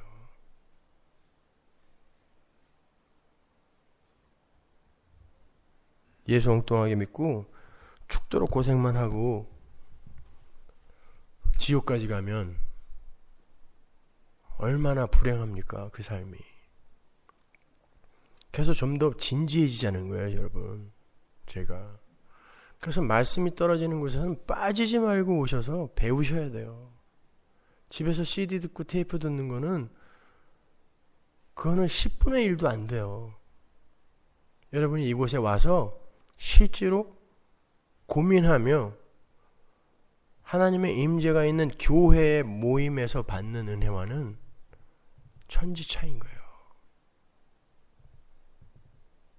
그리고 여러분이 뭐 CD를 듣거나 컴퓨터로 들을 때 이렇게 앉아서 들으십니까?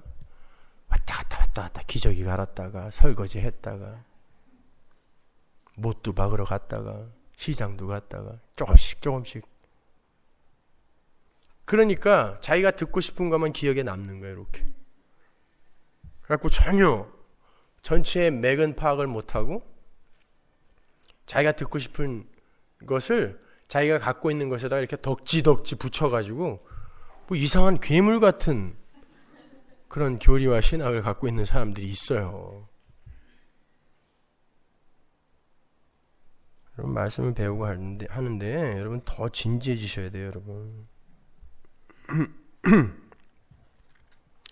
여러분, 이 세상의 모든 권세는 전부 위의 권세에 의해 임명을 받고 조종을 당하는 거예요. 모든 권세가 다, 힘, 가치, 권세 다 마찬가지예요. 그냥 하나님이 쓰시기 위해 여기저기에다가 그냥 소품으로 꽂아 놓으신 게 권세예요. 여러분 로마서 13장 1절로 가면요. 각 사람은 위에 있는 권세들에게 굴복하라. 권세는 하나님께로 나지 않음이 없나니 모든 권세는 다 하나님의 정하신 바라. 이 권세 안에 세상의 모든 힘과 가치가 다 들어있는 거예요. 그러니까 돈이 많고 적고 그런 거 다 그냥 하나님이 정해놓은 거예요.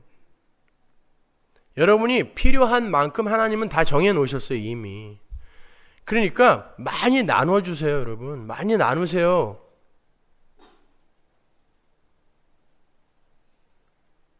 여러분에게 필요한 건 하나님이 정해놓으셨다니까요. 그럼 많이 나눠주면 그만큼 손해 아닌가? 그럼 마시던가. 그럴 거라면 아예 꿈도 꾸지 마시고요. 여러분이 이 세상에서 필요한 것은 여러분이 아무리 권모술수, 임기응변,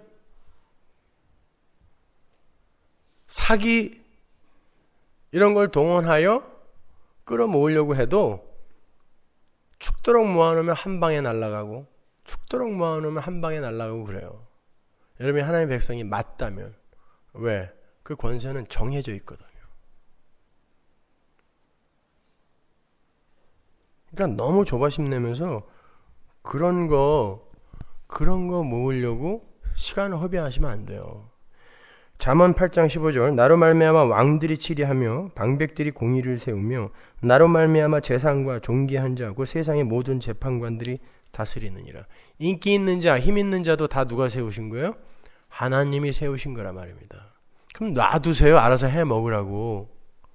나는 왜 유명한 자 안 만들어줬어요? 거기 가면요 여러분 되게 피곤해요. 그런 거 부러워하지 마세요. 여러분은 하나님 나라의 왕이면서 왜 죽은 자들의 세상에 대해서 그렇게 부러워하세요? 다 좀비들이 지금 재벌되고 좀비들이 스포츠 스타 되고 좀비들이 인기 연예인 돼갖고 광시처럼 콩콩 튀어다니면서 지금 광시의 삶을 살고 있는 거거든요. 죄와 허물로 죽었다면서요 세상은. 그럼 시체들이 살고 있는 것이고 시체들이 소유한 시체들의 힘이란 말입니다. 근데 왜 우리가 그걸 부러워하냔 말이에요. 세상의 권세는 하나님에 의해 하나님의 뜻을 성취하기 위해 잠깐 사용되는 것일 뿐이에요. 요한복음 19장 9절로 가보세요. 다시 관정에 들어가서 예수께 말하되 너는 어디로 쏘냐 하되 예수께서 대답하여 주지 아니하시는지라. 빌라도가 가로되 내게 말하지 아니하느냐 내가 너를 놓을 권세도 있고 십자가에 못 박을 권세도 있는 줄 알지 못하느냐. 예수께서 대답하시되 위에서 주지 아니하셨다면 나를 해할 권세가 없었으리니 그러므로 나를 내게 넘겨준 자의 죄는 더 크니라 하시니 이러함으로 빌라도가 예수를 놓으려고 힘썼으나 유대인들이 소리질러 가로되 이 사람을 놓으면 가이사의 충신이 아니니이다. 무릇 자기를 왕이라 하는 자는 가이사를 반역하는 것이니이다. 여러분 빌라도가 예수님을 신문하다가 알 수 없는 두려움에 쌓여요. 빌라도가 두려워했다라는 말이 굉장히 여러 번 나와요. 예수님의 비범함을 빌라도는 눈치를 챘어요. 그래서 빌라도가 묻습니다. 너 정말 어디서 온 거야? 어디로 쏘냐? 그러죠. 너 정말 어디서 온 거야? 라고 물어요. 그건 고향을 물은 게 아니에요. 빌라도가 헤롯에게 예수를 보낼 때 갈릴리 사람인 걸 알았거든요. 그 말은 너 정말 하늘에서 온 거야? 라고 물은 거예요. 빌라도가 두려웠다라는 말이 계속 앞뒤로 붙어 있잖아요. 근데 예수님이 아무 말도 안 하세요. 그랬더니 빌라도가 너 건방지게 내가 누군 줄 알고 나에게 아무 말도 안 하니? 라고 이야기해요. 내가 누군 줄 알고 네가 나에게 아무 말도 안 하냐? 내가 왕이라는 거예요. 그러면서 내가 너를 놓아줄 권세도 있고 내가 너를 죽일 권세도 있어 라고 권세 이야기를 해요. 그때 예수님이 뭐라고 그러냐면 그 권세는 위에서 너에게 준 거다 그래요. 그 권세를 위에서 내게 주지 않았다면 너는 나를 해야 할 권세가 없는 거야. 그러니까 빌라도, 이 세상의 왕으로 지금 서 있는 빌라도의 권세는 하나님의 권세에 의해 조종되고 있다는 뜻입니다. 그러니까 그 권세, 힘, 가치는 하나님이 하나님 마음대로 하나님 권세로 할당해 주는 거예요. 그래서 그 바로 다음 구절에 그러므로 나를 너희에게 넘겨준 자는 너보다 죄가 더 크다라고 이야기하는 거예요. 이제 풀리죠, 그죠? 그러므로라는 게 왜 거기 나오냐면 유대인들은 단순히 율법을 가지고 있었던 사람들이었기 때문에 그들의 죄가 더 크다라는 말이 아니에요. 사형 선고를 내려버린 사람과 사형시키라고 데려온 사람과 죄는 똑같아요. 그러나 위에 있는 권세가 너에게 권세를 부어준 걸 이제 알겠니? 그 권세가 너에게 권세를 할당해 준 건데 나에게 바로 그런 권세가 있다라는 거야. 하나님에게 그런 권세가 있다라는 거예요. 따라서 그 권세를 가진 이만이 심판을 할 수 있어요. 그 권세를 가진 이만이 죄를 분별하여 죄의 크기를 할당할 수 있단 말입니다. 그러므로 내가 지금 너에게 말하노니 내가 나를 넘긴 유대인들에게 더 큰 죄를 할당하겠다라는 뜻이에요. 그래서 그러므로인 거예요. 그러니까 모든 권세는 하나님의 권세로부터 나온 거예요. 아니 그러면 빌라도는 뭐예요?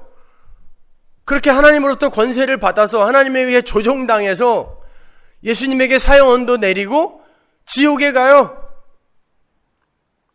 자자손손 사도신경에 이름까지 올라가 갖고 본디오 빌라도라고 이름 짓는 사람이 한 사람도 없게 그렇게 만들어 버렸잖아요. 그러면 한번 생각해 보세요. 빌라도가 예수님에게 사형 언도 안 내렸으면 그 사람 천국 갈 수 있습니까? 빌라도에게 사형 언도를 내린 건, 빌라도가 예수님에게 사형 언도를 내린 건 모든 인간들, 자기를 신삼아 살고 있는 모든 인간들은 나에게 순종하라라고 찾아오는 하나님을 죽일 수밖에 없는 그러한 상태라는 걸 모형으로 보여주는 거예요. 그리고 빌라도도 그런 사람이었어요. 그러니까 내가 바로 빌라도입니다. 빌라도는 예수님에게 사형 언도를 내리는 일을 하지 않았다 할지라도 그의 삶 속에서 하나님을 죽이는 삶을 사는 거예요. 그게 죄인이에요. 그러니까 함부로 빌라도는 하나님에게 조종당해가지고 지옥 간 거예요? 이런 거 물어보지 마세요. 그게 인본주의라는 거예요. 모든 인간은 하나님을 버릴 수밖에 없어요. 하나님이 빌라도를 편애하거나 선택하지 않으신 것뿐이에요. 오히려 빌라도는 어떻게 된 거예요? 라고 묻기 전에 나도 빌라도인데 나도 예수님에게 사형 언도 내렸는데 아니 내가 망치로 못을 박은 자인데 나는 어떻게 거기에서 면제가 되었는가로 감사해야지. 마치 안 죽어도 될 이가 하나님의 조종에 의해 예수님에게 예수님에게 사형 선고를 내린 것처럼 이렇게 생각하시면 안 된단 말이에요.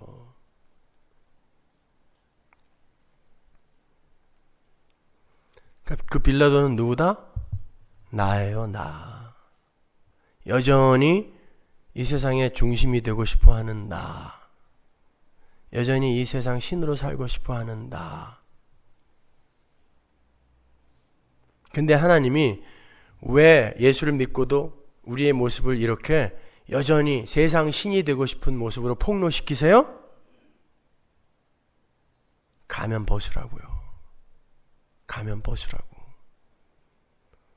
우리는요, 죽은 흙이에요. 썩어 문드러진 시체예요. 그래서 예수님이 새 몸 바꿔주는 거거든요. 그런데 이걸 들키지 않으려고요. 이 모든 인간들이 율법과 도덕과 윤리와 착한 행실과 여러 가지 세상의 힘과 가치와 이런 것에 숨어요.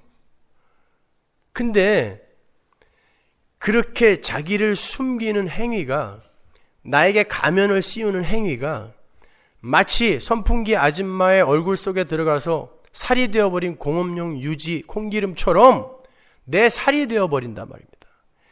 예수님은 우리의 그 실체를 폭로시켜버려야, 뜯어버려야 돼요. 그리고 이게 너야 라고 폭로시켜야 돼요. 예수님의 십자가가 온 세상을 전부 마귀로 폭로시켜버렸잖아요. 죽여라! 하나님을 죽여라! 그게 다 마귀지 뭐예요. 하나님의 복음은 여러분 안에 들어와서 바로 그런 역할을 해내야 돼요. 그리고 내가 바로 이런 존재구나. 나는 어떡하지? 어떡하긴 어떻게 해요? 예수님 붙들어야 돼요. 십자가 붙들으란 말이에요. 그리고 예수님과 친해지려고 애를 써야죠. 사돈의 팔촌이 장관이 돼도 그 사람과 어떻게 친해져 보려고 애를 쓰면서 천지 만물의 주인이신 예수가 우리와 관계 있는 일하는데 왜 그분과 친해질 생각을 안 하시냔 말이에요. 여러분, 그분이 우리를 어떻게 사랑하시는지 제발 더 많이 경험하시고 더 많이 배우세요. 우리 전래 동화 중에 그런 거 있죠? 어떤 왕자가 왕궁에서 손톱을 깎다가 그 손톱 깎은 거를 쓰레기통에 그냥 싸지 않고 버렸더니 생쥐가 그 손톱 깎은 걸 먹고 왕자의 모습으로 변했어요. 이건 뭐 어떤 사람이 손톱 깎은 건 꼭 싸서 버리자라는 캠페인을 하려고 만들어낸 얘기 같은데, 그리고는 들어와갖고 왕자보다 더 왕자다운 삶을 사는 거예요. 근사하게. 결국은 이 진짜 왕자가 쫓겨났어요. 그래서 거지꼴이 되어버렸어요. 근데 그 왕자가 어떤 도인의 도움으로 사실은 그놈이 생쥐니까 고양이를 갖다 풀어라. 그래갖고 고양이를 갖다가 왕궁에 풀었더니 그놈이 갑자기 손톱 먹은 생쥐로 싹 변해요. 그 고양이 역할을 하는 게 십자가입니다. 복음이에요. 우리는 굉장히 근사한 모습으로 하나님의 자리를 차지하고 있어요. 그분을 밀어내요. 내가 하나님보다 더 깨끗해, 더 착해, 더 정의로워. 이 세상을 더 걱정해, 내가 하나님보다. 가난한 이들을 보면은 막 눈물이 나서 눈알이 빠질 것 같아. 사기꾼들. 근데 십자가가 확 들어왔더니 완전히 썩어 문드러진 시체로 드러나 버리는 거예요. 아니네. 내 안에서 성령이 그 일 하시는 겁니다. 너희에게 왜 예수가 필요한 줄 알아? 너희에게 왜 복음이 필요한 줄 알아? 너희는 손톱 먹은 생쥐야. 그런데 왜 니들이 하나님 흉내내고 그래? 그게 선악 먹은 아담 아닙니까, 여러분? 그렇게 내가 폭로되고 예수의 은혜로 채워지게 되면 내 안에서 예수의 삶이 나와야 되는 거예요. 예수가 나오는 거지. 내가 나에게 점수를 주는 일은 절대 내 천국행에 도움이 안 돼요.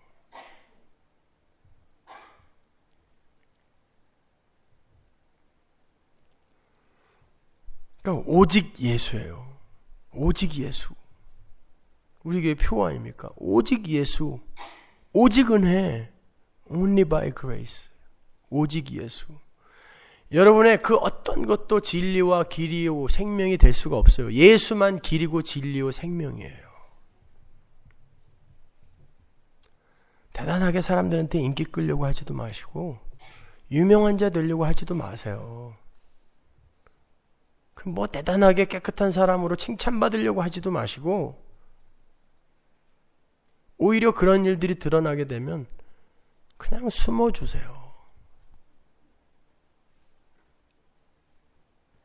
거기에서 하나님이 영광 받는 거예요. 왜 하나님이 착한 일 한 사람한테 너 네 영광 네가 취하면은 너 하늘에선 네 영광 없다라고 초를 치는 줄 아십니까? 그런 거 하지 말라는 거예요. 불가항력적으로 풍기는 향기는 어쩔 수 없지만 일부러 내가 다른 이들에게 향기를 풍기려고 하는 그런 것들은 악이라고 하는 거예요, 여러분. 여러분, 우리의 죄로 인해 예수가 채찍에 맞았다고 했습니다. 우리의 허물을 인해 예수가 상함을 입었어요. 십자가에 죽었습니다. 그러면 그 예수를 채찍으로 치고 십자가에 다른 자가 누구예요? 나잖아요. 지금도 채찍으로 치고 있잖아요. 우리의 죄를 인한 인함이라면서요. 근데 우린 계속 죄 짓고 있잖아요. 그럼 우리가 지금 예수를 두들겨 패고 있는 거 아닙니까? 근데도 패션 오브 크라이스트 보면서 얼마나 아프셨을까? 그 눈물 흘리는 게 얼마나 가증스러워요. 자기가 계속 치고 있으면서 그 뚱뚱한 그놈 이름 뭐예요? 그 로마 병정으로 나온 그놈. 아주 걔는 얼굴도 보기 싫어 이제. 걔를 보면서 얼마나 미워했어요. 그게 나라니까요. 내가 그 자리에서 예수를 때리고 있는 거예요. 예수의 창자가 밖으로 터져 나오고 있어요. 내 죄 때문에. 그리고 그분을 십자가에 단 게 나란 말입니다. 그런데 누구를 욕하고 있냐고요.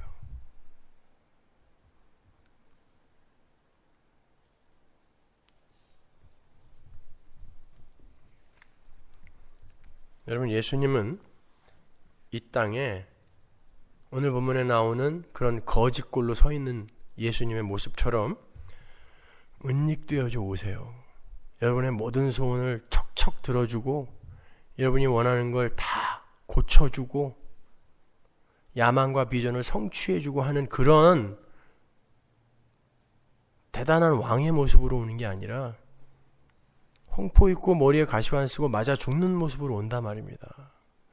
그 은닉되어 있는 예수님, 그분이 감춰져 있고 은닉되어져 있다고 해서 여러분이 그분을 여전히 죽인다면 여러분은 성도 아니죠.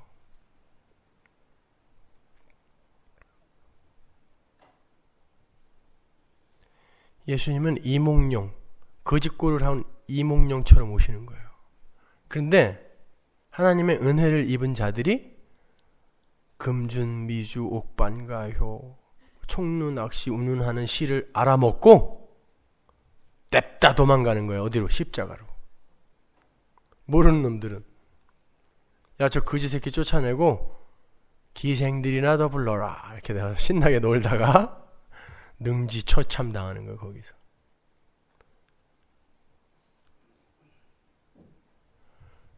여러분, 예수님은 암행화사 이몽룡으로 오는 게 아니라 거짓골한 이몽룡으로 오신단 말입니다. 믿음이 있는 자들만 그를 알아볼 수 있어요. 여러분이 그 예수를 알아본다는 건 지금 거짓골을 하고 있는 남루한 여러분의 현실을 수긍하고 받아들인다는 거예요. 그게 여러분 안에 오신 예수를 받아들이는 것입니다, 여러분. 그분이 왕이에요. 거짓골한 이몽룡이 왕인 거예요. 세상에 빌라도 같은 그런 가이사 같은 그런 화려한 왕들, 그들 권세들 쫓아가지 마세요. 빌라도 그 후 6년 있다가 총독자리에서 잘렸고 칼리큘라 때 자살했어요. 예수님의 그 왕 되신 예수님의 권세 앞에서 내가 널 죽일 수도 있어, 놓아줄 수도 있어 했던 그 가짜 권세, 결국 자살로 끝나는 것입니다. 예수님의 권세가 진짜 권세예요. 그분이 왕이에요. 그분이 지금 여러분 앞에 초라한 홍포를 입고 실컷 두들겨 맞은 연약한 모습으로 손을 내밀고 있을지 몰라요. 그때 그 손 뿌리치시면 안 됩니다. 그게 여러분의 현실인 거예요. 지금의 현실. 유대인들은 끊임없이 우리에게 왕을 달라고 하나님을 속속였죠. 그때 사무엘이 뭐라고 그럽니까? 하나님, 저놈들이 왕 달라는데 어떡하죠? 그랬더니 하나님이 저들이 너를 버린 게 아니라 나를 버렸다. 근데 오늘날 교회가 하나님을 왕 취급하는 게 아니라 이 세상의 가치들을 왕 취급하여 다른 왕 주세요 하고 있잖아요. 그게 하나님 버리는 거라니까요. 근데 그게 무슨 예수 믿는 겁니까? 하나님 버리는 거라는데, 하나님이 직접 말씀하시는데 순사기꾼들이죠. 맨 가짜들이 성도라고 노스를 떨고 있는 거예요, 여러분. 사무엘상 8장에 보면은 하나님이 분명히 경고하세요. 너희들 세상 왕 추구하다 보면 그 세상 왕이 너희들을 어떻게 착취하는 줄 아니? 라고 하면서 사무엘 시켜서 다 이야기해 주라고 그래요. 근데도 불구하고 왕 세워달라니까 하나님이 세워줘라. 그리고 사울 세우는 거예요. 사울한테 직사하게 두들겨 맞죠. 그게 세상 왕이에요, 여러분. 우리의 왕은 초라한 거짓골을 하고 이 땅에 내려오셔서 우리에게 은닉되어 있는 모습으로 손을 내미세요. 그때 여러분은 믿음으로 그 손 잡아야 돼요. 요담의 비유 나오죠? 그 기드온의 막내 아들. 그 막내 아들이 그 아비멜렉이라는 형이 형제 70명을 전부 죽이고 아버지의 왕위를 찬탈해 버리잖아요. 그때 요담, 막내 요담이 뭐라 그래요? 여러 가지 나무 비유를 대면서 가시나무에게 가서 그들이 왕이 되어달라고 했더니 가시나무가 왕이 되어주면서 뭐라 그랬다 그래요? 내 그늘에 숨어라. 안 숨으면 불을 내서 다 죽여버린다. 그게 세상 왕입니다. 그 그늘에서 그가 조정하는 대로 움직이지 않으면 세상 왕은 여러분을 태워요. 죽입니다. 거기에 노란하지 마세요. 절대로. 여러분, 예수 그리스도에 대해서 진짜 애통한 마음을 갖고 계세요? 그 애통한 마음이 있어야 돼요. 애통한 자는 복이 있나니 해서 애통함. 그게 뭡니까? 대구 지하철 방화 사건.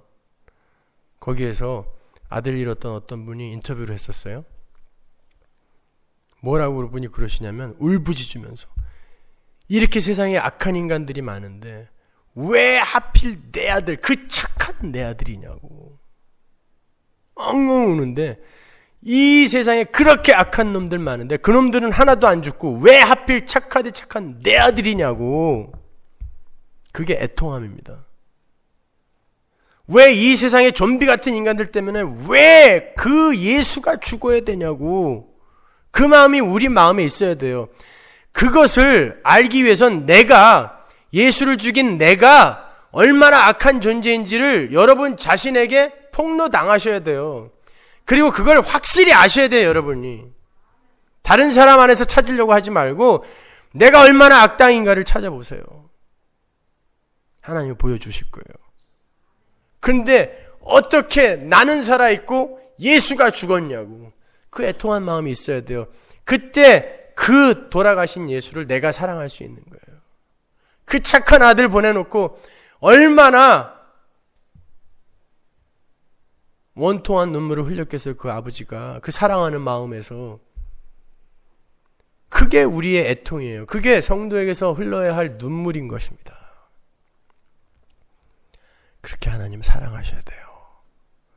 이 세상에서 딴 거 할 거 없어요. 대단한 업적 공로 이딴 거 신경 쓰지 마세요. 하나님이 알아